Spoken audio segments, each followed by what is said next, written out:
DN Show TV One, votre chaîne préférée. Également, Bosenga ya Peuple, votre émission au Boulanda-Rabiso sur YouTube, à travers le net. Vous êtes de partout, vous nous regardez pas simplement en Afrique, mais également vous nous regardez depuis l'Europe. Vous nous suivez également depuis l'Asie, depuis l'Amérique. Vous êtes tellement nombreux parce que vous faites preuve à chaque fois, vous vous abonnez massivement. Tout le monde a une réaction. Et où tu as na bipai, batu bazali ko s'abonner, batu bazali ko sepela.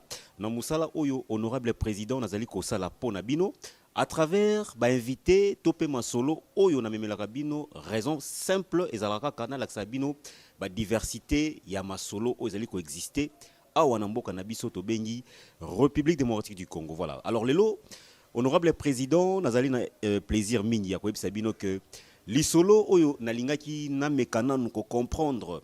Parce que des fois, tozali ko satele moi mingi na makambo ya politique, mboka ezali ko tambola ndenge nini, tozali ko tala makambo tali économie ya mboka na biso, mais des fois on oublie aussi la culture qui fait partie ya richesse ya mboka na biso. Alors, mais tozali komona que na monde culturel lelo, ezali na likambo moko bato mingi bazali ko tirer attention te mingi bato ebele bazali komona etika ezali ka moi masano ezali ka loko la moi neto benga lelo polémique, mais attention ezali ko koma guerre froide moko bo ezali ko exister na monde ya artiste.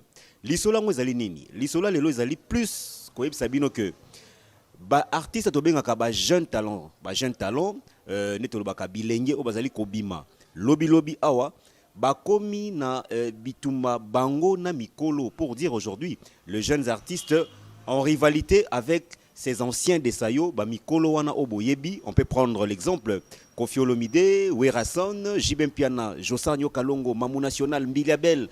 Bango bakomi na ba rivalité na ba jeune artiste o bazali kosa la succès topé buzz lelo okomona ba Gezma Wete ba Innocent Balume bokomona pe Big Dog ezali elenge moko boy o boko découvrir pe lelo, mais en rivalité aussi avec d'autres artistes. Mais pourquoi ezali kosa le mabongo bazali ko welela nini exactement?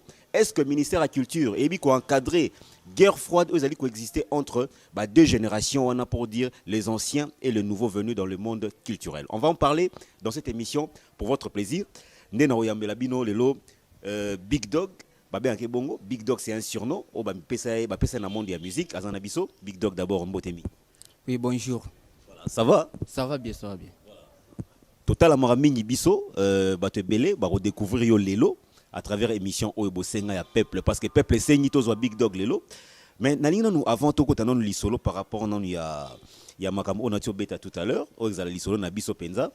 Mais o me kanon ko pesa biso une présentation, on va comprendre. Oui, tu es Big Dog, ils sur non. Mais comment on a non, ils non nani.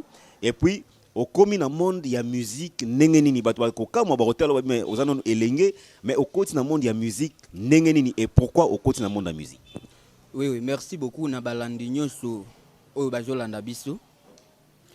Kombo nangai oyo bapesa ngata on a botama, oyo bapesa ka mwana tanga zobotama. Eza Noël. Noël Lorola Werason, Noël Ngemo Makan. Ok, ça Noël mais à Werason te. To bani na bien, to bani ça exemple na. Nabi ke rivalité zali. Nabi ke boyo kana asute. Mais na lobi boy. Noël Lorola Werason yepe Noël. Bon, comment nangeza Noël? Big Dog Makila eza no nanga inga moko na mipesi puisque omoni mama tango abotaka mwana. Bapesaka mwana kombo en attendaka ka po mwana akola. Tango akokola ye moko akoya kopona kombo na ya lingeli mais nga mongo ko tango na kol na bité te ma vie. Donc on dit que l'envie c'était combat, il faut na zala grand bois. Donc ndina mpesi Big Dog na makambo etali vie ponga na bundaka makasi. Donc na vie faut ko bunda sko na bitumba wana kolinga to bima nyama muke moko boy, il faut bunda makasi yango wana nga moko na bonité. Il faut na zaka Big Dog Makila kombo na ngai pendande yango wana. OK. Voilà, Big Dog. Jolie présentation. Au commun monde, il y a musique nini. Bato ba ozelo tamsu ba zelo tamsu keno chic. Au que ça là ba université. Mais curieusement, au côté de la musique, bato ba tala biso ba comprendre avant tout côté non ma solo parce que oye na musique à rapport na loenge ya Kinshasa. Au tana no wapi? Est-ce que vous avez na mona kinto yo tano ba intérieur ba mboka ba nini mais en fait au côté musique nini. Bon, nga naza congolais. Naza congolais. Na musique d'abord eza lokola yo ndenge ozana opona musala ya ki journaliste. Ah, nga moko pe na monite nga il faut na commander artiste pour naza na ba réalité moko boye o nga na lobaka. Donc il faut na lobelango na sima banzembo na ngai. Ah, ba makambo o nga naza nango o nazomona ba remarque nga nazo sala banini il faut na lobelango na sima ya banzembo na ngai. So e batu balandaka banzembo na ngai bayebi bien bayokaka o nga na lobaka. Donc ko banda nanga musique. Donc mon frère, vie eza penda bitumba. Eza bitumba, il faut se battre. Faut to bunda. Donc na vie il faut ko bunda. Biso tozo bunda. Ezate que ndengo tunaki nga la fois passée que ozana no elenge faut kende na ne pas na ba orchestre c'était eza question ya bongo te. Yo boyo ke ko tata ba orchestre mutu obano elo na yo mo. L'élévation vient de Dieu. L'élévation vient de Dieu. Nzambe nde mutu atombolaka. D'accord, Big Dog parce que tu obeta pena ma solo. Au moins on a bandaki li solo na ngai. Au moins na poto linga ba aventure te. Poto ba komi ko kanela même ba musicien pour na nini bokomi ba bisala sala moko ezanga tina. Ba combattre ba linga bino souté parce que olebo vanda bosa la musique ya solo. Boyo kanaka bozala ensemble mais bino bokomi na ba guerre froide. Ça veut dire quoi? Bino nenge yo Big Dog lobi boy mwa munene makila. Oboy ko tu wera son lobi yo Noël nenge mo o ya wera te. Mais ces conflits là bo sala ngo pona nini parce que poto bazela bino bazela ba retomber ya malamu ba musicien basala makamwa bien. Davido aboya ba mikolo na ete Davido aza soumi na ba mikolo na ya mboka na mais pona nini bino ba leki bokomi ko boya mikolo. To beta non lisolo wana. Bon.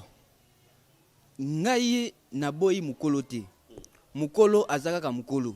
Na boyi wera son te. Na ebisaki yo ke nazande Noël.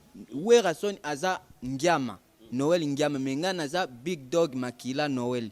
Nde na ebisaki yo bongo mena na biso batu bazela yo kote pa wera son po balbeza lo wa sozi ya roi David batu banozela yo yakuna comme atalaku papa. Ngana kwa mama solo wana. Ah. Bon, wana sikoyo okomo beti ignorance. Ignorance to vérité. Te okomo eza vérité te zande ignorance. Okomo beti ignorance. Luka masolo mususu to beta. Batu batala basepela. Oui que yo tembe fort Big Dog. Te eza question tembe. Na ngito sono page na parce que ça ba rumeur au Kinshasa et bimisa. Mais yo siko o juste olingi siko yo lingo kota penda na muzindo ya randu ya ba star. Yo lingo yeba yango olingi o bimisa yango. Yebisa ngana yo ka benda posta na yo. Non est-ce qu'on yo bimisa siko o kinwa aloba est-ce que ça yango to yangote parce que yo bazela ga na wenye musique à maison mère. Il semblerait qu'il fallait yo ya o faire revivre sur ma solo à roi David de Mokuse biloko wana.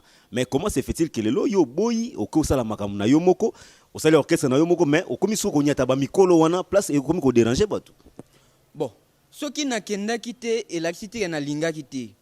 Parfois nazalaki en voyage, nazalaki wana te, mais ezate ndenge ozo passer wana c'est du mensonge.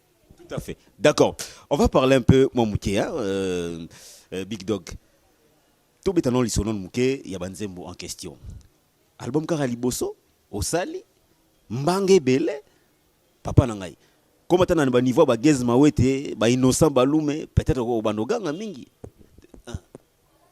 Awa toye kusula masolo na biso. Soki okomo bete okomo tia ba inosh bi wana seke ozo beti nyora c'est a faillite. To sula masolo na biso toyela. Yango so na ina kota masolo po na bi ka album moko déjà obimise loko moko mais Mbange Bele. Te metango okomo tangelanga ba inosh bi wana sikoyo okomo beti nyora.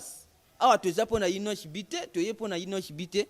Wana ekoma donc moi ebi remarque on a commencé à moi muke to vandi na yo. O sala ngai nga remarque voilà. Dans ce monde déjà olingi trop donc olingi trop calomnie hein. Ce sont des vérités. N'a pas émission ngana yo ozalaka chaleur boy. Mais ça ba vérité ngana ozwa bono na opesa pour comprendre. Vérité ba mimilango bandenge wana te. Vérité ba mimilango bandenge wana ozo mimilango wana te. Et ça bien ti. Premier album déjà, on fait succès, succès zali kotambola malamu. Eza kotambola malamu na yebi ke batu nyonso tu bazolanda so okotika na YouTube et cliquer Big Dog officiel. Big Dog officiel okomona nyonso ba œuvre na biso nyonso tu eza wana. Batu baza s'abonner, baza ko s'abonner, batu bazo télécharger. On peut savoir combien de chansons. Banze mozanongo combien déjà parce que to menga non kokota parce que na début au lobe lo mo be yo yé à partir ba banzemu na yo makamozali komona au sala lompe banzemu. Jusque là Big Dog le congolais a rekozela nini na banzemu na yo combien de chansons pe moi en fait ba genre ni ba thème yo développeur na banzemu na yo parce que faut te comprendre on peut le lo. D'abord pour l'instant toza na 3 clips. Ils sont déjà disponibles na YouTube, na Big Dog officiel. Mais na album auto préparé, tous en a titre rebelle, maintenant tout la on a un peu topesi nombre été. Alors banze monangai na linga mingi kolobela ba mabe na biso na linga mingi koyembela basi mabe na bango pe bolamu na bango. Donc nga banze monangai mingi na lobaka ka biloko wana. Mais est-ce que ezali ko sala pe ba retomber parce que le loto bi Kinshasa so sali musique plus follow ba moi ba insanité pour ça la succès bon na ba anglais yozo kende wana Big Dog est-ce que vous allez na assurance kinois congolais ba diaspora ya libanda ba ko sepela pe na ba thème ozali ko développer bon est-ce que au sala pe moi impact quelque part wana donc izango elokoti kuna izango elokoti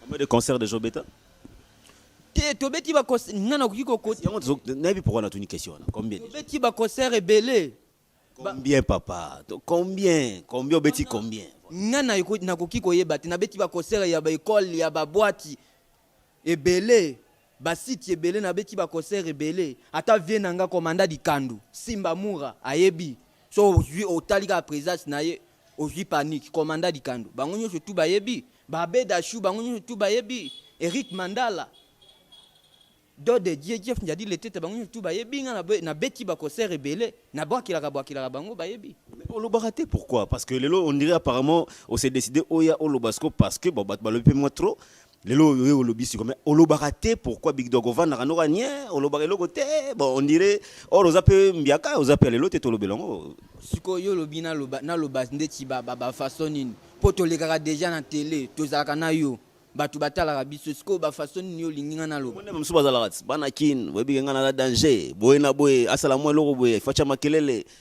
koloba bongo eza ngo eloko te koloba bongo eza eloko te on comprend donc ezate ngana kokiko zala wana kaka pona bandulu bake bana kini nakangi kini na te ezango tina te ngana libaka biloko bongo te.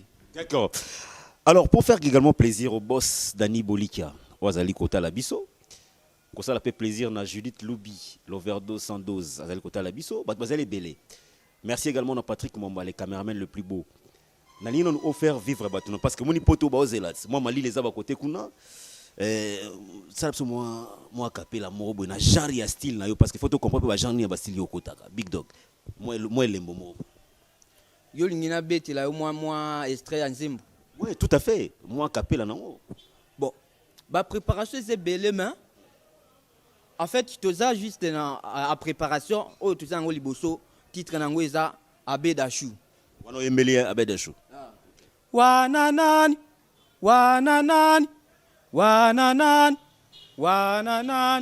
Abedashu ye wana ashunanga ye wana makile ningani motemekatani oya boye bote nanu na monate elateli na ye lokola Rihanna lokola Shakira lokola Beyoncé na banzi donc eza nzembo oyo ezo bima penda na ba effort nyonso ndenge eza wana batu nyonso donc yango ande mutu nyonso tout tango bozo yoka ke biso tozobeta iloko toza en préparation déjà iloko wana Et donc, ils ont déjà. Déjà en studio, En déjà. route vers studio déjà. En route vers studio. Kalate.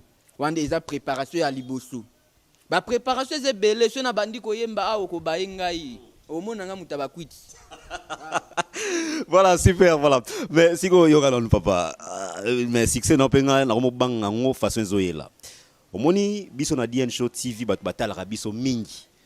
Nga na lobara eloko moko boy awa na lobara et na mise mo boy, je tais son nom, mais na ibsara que na 2020 tant au kota au sala sous succès té.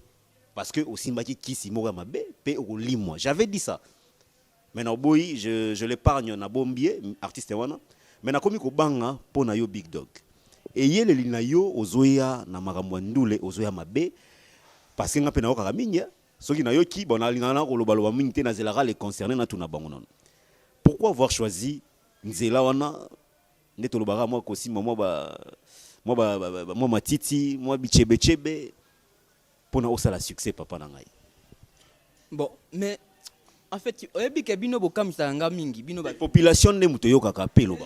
Mais bien sûr ba population balobaka mais bino ba journaliste nde siko bolekisaka. Bokamisa nga mingi. Siko bino bokanisaka nini? Kosimba kisi ezani. Kisi ezati na te. Donc vie, oyebi ke ezana biloko mis vie. Ezana biloko misatu foye baka na vie. Donc na okiko définir en ndeni. Vie ezana trois lettres alphabétiques. Tu vois? V, U, E. Donc, V, O, Tokiko Tiango, volonté. U, O, Naokiko Tiango, intelligence. E, O, Naokiko non. Oui. E, O, Naokiko Tiango, économie. Alors, ce qui mutu, azo bate la biloko wana pe azana courage na ye. Azo sande na courage, bonde to so la boye. Abe Dachu, to Eric Mandala, comme petit nangai oyo a courage.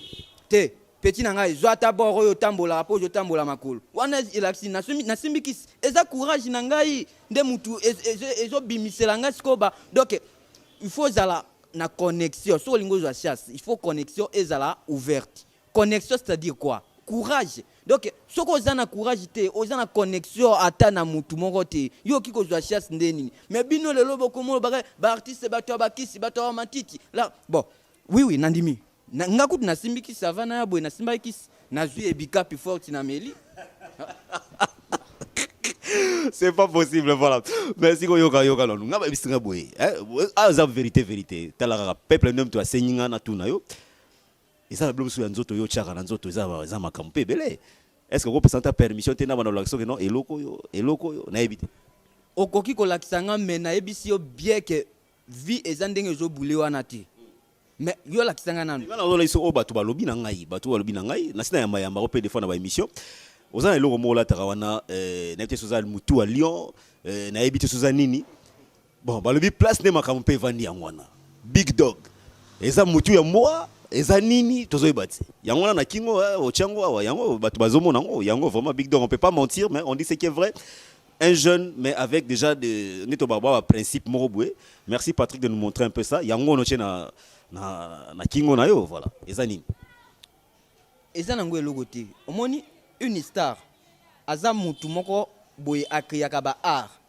Nangi ko créer loko moko boye na lata. Sikoyo bino mokili bokomo bule yango kaka ndenge ya mabe. Comment yango elongora te ezalaka nango, ozara nango, lamukaka nango, lali nango. Eloka est-ce que yo lalaka na ngai? Olala kanangai yo nalala note mais toyo kaka papa te wana siko na ebite nde ni ko répondre mais réponse normale ezande eza symbole donc juste symbole simple pona harmonie nzoto na ngai pona nini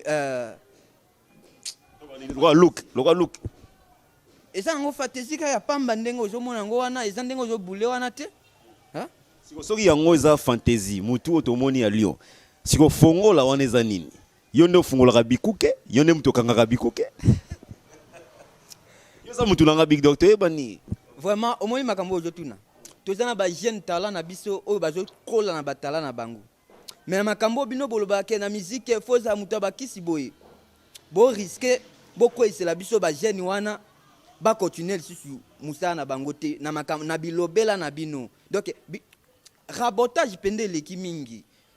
Pourquoi ma boye, il faut ça la boye, Nana moi ilo konanga moi chaînette boye, na lati. Pour ça la ngai gra garçon, siko e komi eloko ya mabe, hein? eza ndenge ozobule wana te mon frère. Voilà, Big Dog est avec nous déjà. Merci parce que Nabisa Kibino que émission Oyo ezali simplement des vérités, mais l'artiste azali ko sunga pe biso na biya nazali ko pesa biso. Merci également au boss Cardozo Mwamba Wankena, les Big Let congolais. Na pesi pe merci mingi. L'artiste Koffi Olomide, on a sepela ki na moni Bado, Obeti Bado, c'est bien. Mais on se pose la question aussi, Koffi Olomide, comme il y a featuring na ba jeune artiste, oui c'est bien. T'as l'artiste mort payé yo. Big Dog. Moi je t'invite, Koffi Olomide, au Talara Bisopé, Big Dog yeyo, un jeune artiste mais bourré de talent. Tu retournes un peu Moutounana Soki, na ba surprise Goya, il y aura des featuring avec d'autres artistes. Je ne sais pas, mais il est avec nous pour nous répondre. Mikolo Roya, je ne sais pas. Oh, bimi c'est déjà Yomoko, Kayomo Mtoyembi, Naba Mastanayo, tout ça orchestre ou bien featuring pe au bongisi na ba artiste misu. Ba préparation nga yu eza ba préparation nga moko. Eza ba préparation nga moko. Oh nga na préparé. Mais ba cause la pe featuring ou comment? Na ba artiste misu. Non, problème té. Problème té. Il suffit seulement de nous appeler. Non, naza boye. Non, tu seras bien accueilli. Vous avez travaillé en solo ou bien ils ont un orchestre pendant 26 pendant maï mouvement moi fin du mois paix moi eloko moi enveloppe pour fouti bango ou bien Big Dog il faut studio à bengsi au pas basilani au travail non déline avant parce que c'est très important pour comprendre. Oui. Si je suis au point de faire un orchestre.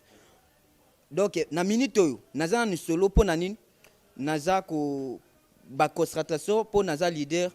Il faut nazala na ba expérience comment vivre avec les gens. Il faut nazala na ba maîtrise. Il faut nazala donc na makambo bende na minute nazo travailler pendanga moko nazo zo temps. Donc je prends mon temps. Oui.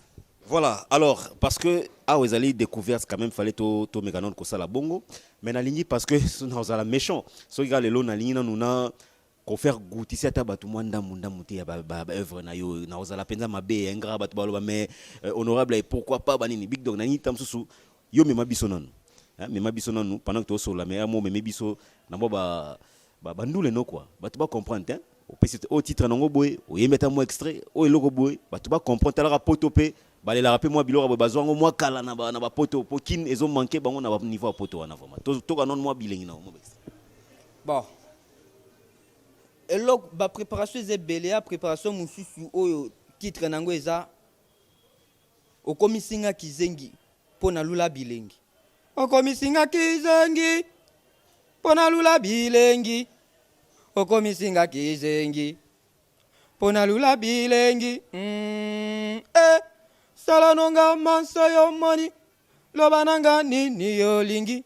Zalananga za Janunga ta recevere na yo pona belelanka yo Janunga ta fali ipupa no pona binelanka yo Janunga ta Koffi Olomide no pona yembelanka yo. Bon, ba titre zebele titre mususu pe eza basi balela ndembongo wansi ko to betelango na système ya non générique quoi. Les allois génériques chanson phare. Oui. Basi balela ndembongo Sokolingo za bolingo atozaka kitoko obakisi choko fozalande na mbongo lukande musala lukala atozaka kitoko obakisi choko fozalande na mbongo lukala wana eza titre eza préparation mususu pe eza donc mama nanga lukelinga bangambo.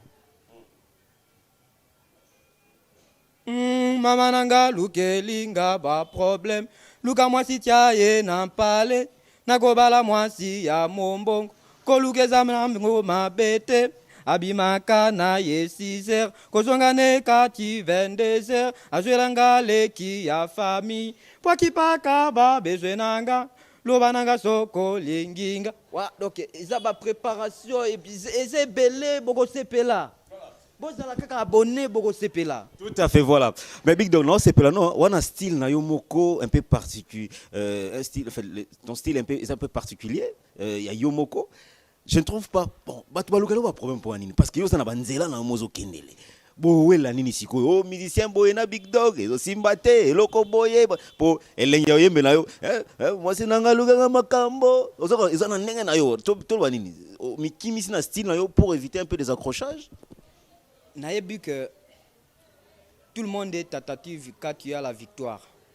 Ma ngai ne naza boye soki olobi ke olukisa ngai bandenge moko boye okuta nde na nzambe azawana po ngana tiaka na makambo na ngana tiaka nde nzambe liboso ngana zana sima musala na ngai nzambe azawana soko olobi olukanga bandenge moko boye bani nayebi ti soko ozolanda banzemo na nditi nde na babe eske ozoyoka ke ngai nazobeta eloko moko boye oyo awutaka oloba awa na ebandeli ke biso tokangi boye boye boye non non non non non on fait pas on n'est pas du genre biso tosala biloko wana ti. On va bientôt finir avec vous. Moi, idole no ezala na niveau parce que to solepe moi trop hein. Mutu to za moi référence. Moi avant de babi ah mais idole nanga ezali mutu tel na s'inspire na mutu wana, yem ta pesa pe moi goût ya musique et puis na moni oza na moi ba directive na yo moko Big Dog idole na monde ya musique pour na ye ezala nani. Bon, ngai nazana ba star na ngai o na kwera penda ba fana na bango ndeti lefa baba badadio ke black baza ba star na ngai o na sepila na bango ke kana ba mboka libanda tout soit pega na Congo ko Big Dog Obi sala boye obi la poto na Australie par exemple to sinoti na Canada Jean-Pierre Maweja azotala biso mo abaye abi mais non vraiment il faut être méchant OK na ba bloco ba West Africa et tout na Congo papa awa na Congo na landa kananga eza na banze bon donc yebisanga artiste nini oyo yo moni ke ngai na tuni yo ne question yo nem to yebisanga que voilà honorable idole na ngai bien référence na ngai zala mutu tel nde apesanga goût à musique nde na landaka mo muke c'est ça nde na pesi yo réponse normale ke bato bapesanga goût à musique eza bato nga na yebisi wana bango nde bapesanga goût à musique awa na Congo ezate ezaka libanda pona yo nalokaka nanga banzembo ya Congo mais comme tel te c'est pas possible voilà je dis tantôt ici dans des biens naloba elini eloko ba welelaka na yebaka te eloko ba musicien na biso bazo welela tozo ebate Big Dog yeyo c'est un artiste mais otuni référence bon na ebite soki ba biso pe ba honorable ba tuna ngai ke no référence na yo dans le monde des médias, c'est qui exactement? Je pense que le jour où Big Dog a comme un journaliste a venu à tout une question, moi je vais répondre. Dans Congo, ils ont tel journaliste qui s'inspire à faire un goût, dans le monde. Bon, je ne sais pas. Bref, dans la polémique, on a été pour le balanga que non, honorable n'a habité, on y a répondre on y bon, non mais na terrain on a formaté, donc il est trop long na terrain on a été, mais simplement parce que les dernières questions qui nous restent un peu de savoir maintenant. Ba fête peut éviter ça to fait on ndenge na ba Covid-19 ezali pe na kati ya mokili awa to éviter mais dans les phases préparatives to mona rabino plus ba jeune talent bobeta ba concert na bino za rara tamso bocheka ka DJ Moazawana et tout mais ba live bobeta raté hein ba to ba tuna na Big Dog est-ce que awi ko longola pe défi wana te ya bobeta ba concert ba live ne to mona ba Lexus légal ba beta pe ba live boy mais mingi bino boko maka système bocheka moi playback bani bobeti.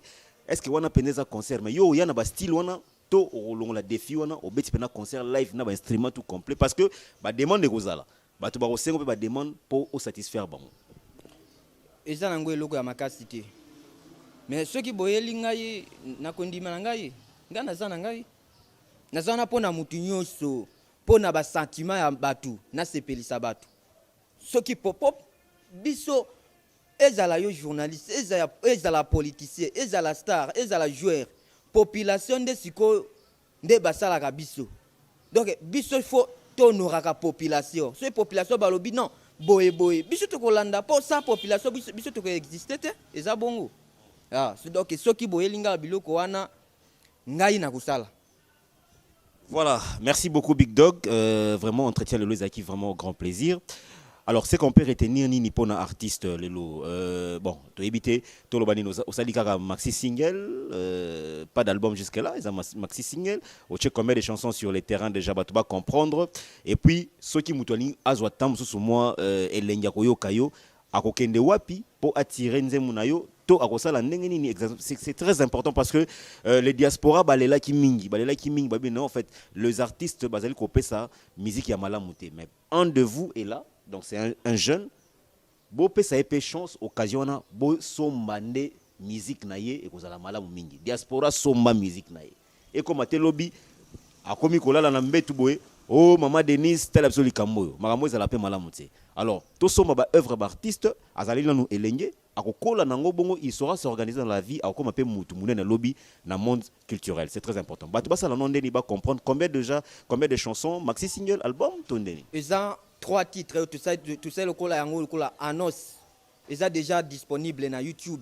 Si vous cliquez Big Dog officiel. Big Dog officiel. Okomona yango eza disponible na YouTube. Les albums te mais eza moi eloko tout ça kola Anos déjà. Eza kola plate tout ça li. Plate tout ça li mais babiloko ya sika ezoya album mobimba ezoya na ebike ba vienanga ambedashu bazawana bakosunga ngai Eric Mandala pe azawana bangu bakoki kosunga ngai bana poto pe boki kosunga ngai bo soutenir ngai to bimisa ba mai o to zanango ya sika. Eza juste comme ça. Voilà, avant que vous ça un numéro de contact, est-ce que les lots musiciens surtout pour les musiciens, ils ont une référence à la commune. Oui, si vous avez une commune, vous avez une commune logique, vous avez une commune, vous avez une commune français. Musicien, vous avez une commune, parce que c'est avec ça qu'on va finir. Nous avons une commune, mais nous avons une big dog. Pour y place, au bimi na mabele, on a un musicien, papa. Na ebité mon avis ça non biso yo za mona ya commune. Question ana na ko répondre yo tango tokoza biso en privé. En privé ndenge nini papa? Ngana za mona yakini. Est-ce que bike bana bandal bazali? Na ebi bana bandal bazali bana lemba bazali makapa. Ezela ngala mema malemba. Ngai nazande mwana ya kini mubimba nyoso tu naza mwana ponga na vanda na tous les communes so na bina kende kuna vanda na vanda na kende kuna vanda ezate ndenge ozobulewa na te ngaza mwana ya kini naza mwana RDC naza mwana RDC naza mwana ya Afrique. D'accord, ok. Bon, bref, voilà. Merci parce que des pères que lobby au monde arabe beti loko bo paf et simité bato baisoni na pose à moi na commune wana ils aba commune so simate na ndule donc il faut soit au longwe commune ozali wana au côté msu côté ya changu masina wana vandi wana po yo ebiga banjili ovandi projet ezala bien kuna bon na ebite nga na aider on esika wana mais comme yo lobi kozala mwana ya kin mobimba bon to hôtel non nous les jours à venir c'est que ça pourra nous promettre. Voilà, on va finir un numéro de contact déjà pour ceux qui sont ici à Kinshasa baki ko joindre artiste Big Dog ba on peut bazali libanda ya mboka. Je pense que après son numéro et ngana oyeba ko finir par rapport ya débat au salina elelo pour essayer un peu de tirer votre attention bino ba bozala kolanda biso na kati ya émission. Numéro de contact ezali bon numéro de contact ezan ceux qui oluki biso na Facebook ils ont une page na biso na Facebook Big Dog officiel Facebook wana soko komeli biso to ko répondre yo facilement pe okozana facilité ya kozwa numéro na biso mbala moko na Facebook soko komika Big Dog officiel Facebook Big Dog officiel okomeli biso kaka sali o se présenter to kopesa yo numéro na biso. Voilà, donc il faut battre une adresse électronique sur Bakoti, c'est par là qu'ils auront un numéro mobile hein, pour vous avoir sans problème. Voilà, Big Dog, tu as na souka. Tu as na souka, na ebike Mikolo Zotanga mingi Eric Mandala, na ebite apesio déjà mutuka pour Eric Mandala né a oula opesa ba musicien mutuka. Eric Mandala opesa ba musicien mutuka. Mais Banzara opesa ba ba musicien ndaku. Opesa Kabuya mutuka. Lelo Kabuya zapi. Azui mutuka tekiango ayokanga mana poto. Je ne dirais même pas quand même Kabuya kimi na poto, kimi fali na poto. Ozwaka mutuko pesi Kabuya. Il a fallu que osombe la Kabuya ndendaku avandi wana. Lelo zali ko sombe la bango mituka. Eric Mandala, Yona Abedachou. Ouais, c'est bien bon. Mais il faut planifier pour ces artistes. Bon c'est la bango ta studio d'enregistrement minene. Ba salle de spectacle bo tongela rabango. Pourquoi pas songer à ces artistes sur leur revenu, droit d'auteur. Yeyo asali masolo nae.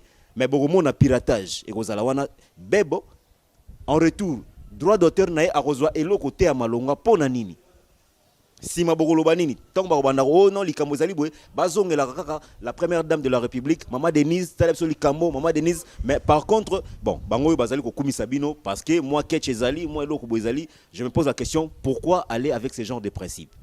Là je m'adresse vraiment personnellement à Bedachou, Eric Mandala po tokaka pe moi mingi.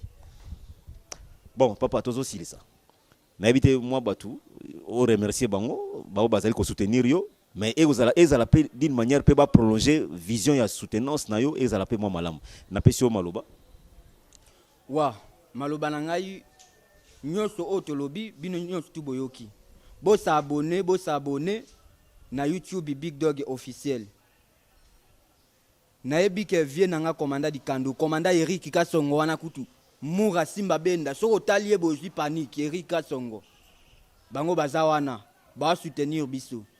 Mais pour nini te bino batu o mususu bo soutenir biso te. Bande wa poto par exemple. Bande ko ya poto pe bobo sanaka biso te. Ezete oke kuna oke siko ko soutenir ba oya kuna biso nde ba oya bino bo soutenir biso. Nga komona ngeza Big Dog Makila.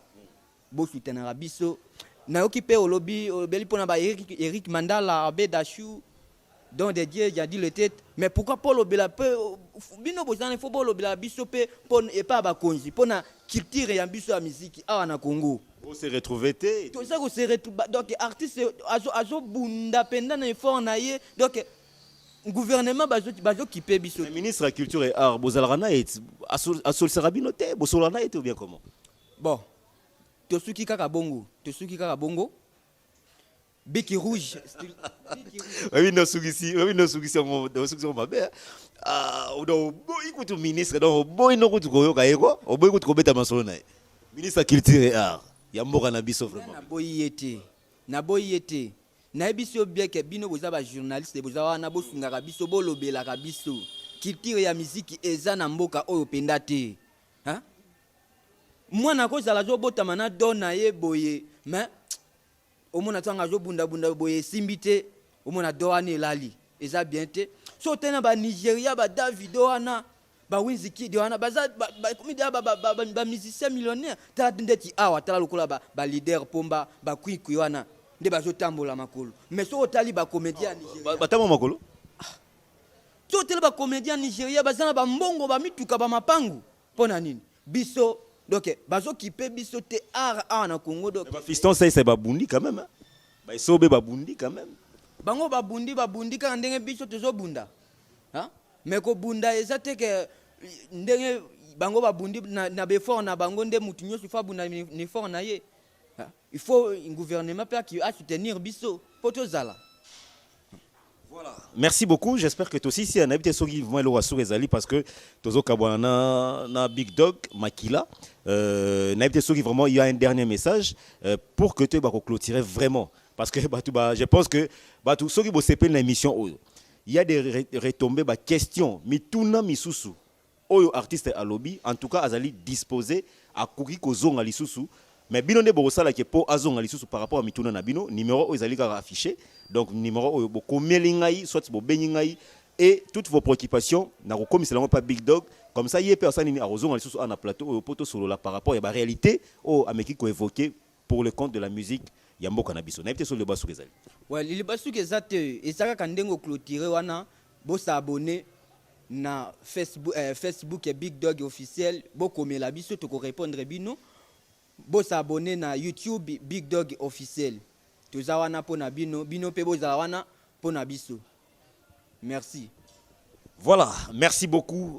Ça a été un réel plaisir, mesdames et messieurs, de m'adresser à vous qui me regardez de partout.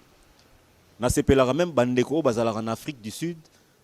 Oyo à chaque fois, bo solorana bato à Londres, bo sengaka biso plusieurs réactions, plusieurs sujets pour que tout tenter qu'on débattre makambo. Aujourd'hui, j'ai eu la réaction d'en savoir un peu plus pourquoi est-ce que les artistes Yambo Kanabiso, bon, pour ne pas dire bana, parce que bazali ba mikolo, bazali ba adulte, mais dire que une nouvelle génération, aux ali Botama, avec l'ancienne génération, où déjà ils allaient coexister, bazali na controverse moko boy bazali ko yo kanate entre bango na bango. Je ne citerai quand même les noms des artistes aujourd'hui dans Mboka Nabiso. Tozali Komona, Big Dog, Bangoyo, Bazali, Anita, Rajab Bazali, Tozali Komona, Gez Maoite Bazali, Tozali Komona, Bandekoloko, Déplique, Bazali Belé. Mais Sotalina Bazali Yakala. Au Komona qu'il y a une rivalité. Pourquoi? Jibem Piana, Mamou National, Grand-père Bozi Boziana, Werason, Mena Bilenge Oyo et Simba Lisusoute. Donc, il faut partager na Big Dog pour comprendre que en soi, vraiment, il n'y a pas grand-chose aux alliés qui s'est tiraillé. Les alliés qui juste conflit des générations. Chacun pense de sa manière, chacun voit la chose de sa façon. Alors, ça n'arrange pas la musique congolaise. Et arbitre au faisait dans katikati ministère ya culture et art ay ba ko recadrer makamo ministère et ça la reloroté to yeba même pas comment ya ministre au azali actuellement to yebi pe musala azali ko sala te to zo mona pété vraiment implication il y a ministère ya culture pour recadrer ces artistes et donner une ligne de conduite ezalité. Est-ce que la musique congolaise pourra aller de l'avant? Ceux qui ba komata ba lingara bango lisusu te ba koma ko bengana bango ba koma ko tia bango bakal topé sa bango raison ba diaspora topé sa bino raison aux alliés par même épisode. J'ose croire que la deuxième épisode viendra avec Big Dog pour comprendre sous une nouvelle version. Il y a entretien to ça anaye botika na la kimia bosenga peuple émission nabino Dien Show TV1 votre chaîne. Abonnez-vous massivement mesdames et messieurs. Soko s'abonner tala tata mwasi tala noko tala leki nayo yaya nayo yebisa epé à s'abonner loko la yo sali. Il ne sera jamais déçu. Allez, je vous retrouve très prochainement, mesdames et messieurs, pour un autre épisode des émissions avec d'autres invités et avec le même sourire et le même plaisir. Au revoir.